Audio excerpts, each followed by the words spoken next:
nagpapasalamat po ako to my Oppo family for supporting our movie. Ito po, hawak ko po ngayon yung Sarah Geronimo Limited Edition. Available na po siya. For more details, check out their page, Oppo page. Salamat po for coming. Hope you enjoy the movie. Alright, Miss Sarah, just a few questions po before we start. Now, how does it feel to you wearing a wedding gown sa gitna ng BGC? Mas madali ba siya kaysa sa acting? Oh, wow!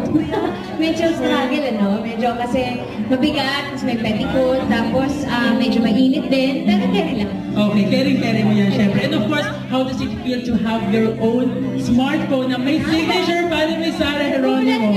Sobrang akong honored. Maraming salamat po. Ito, pag-open ko nga yung wallpaper na agad yung photo ko. So, nakakatunaw. Thank you very much po. Alright, and the first question for Direct Theodore, now, if there's one message that you would like our fans to get from this movie, ano po iyon? Ayun, sa lahat ng mga nanonood ngayon, sa lahat ng mga fans ni Sarah, please po, ibigin na natin ito sa kanyang birthday gift natin kay Sarah tomorrow! Sabihin natin sa lahat at manood ang finally found someone. Thank you po.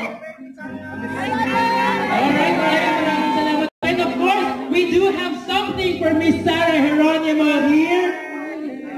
Tomorrow is her birthday, syempre!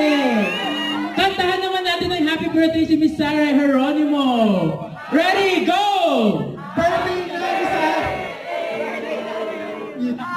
Birthday to you.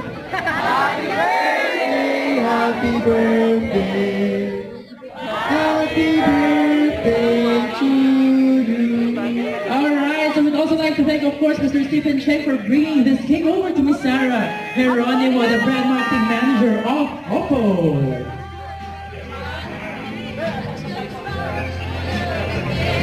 Okay, so we have your photo up and we can just request everyone to please move a little bit backward po.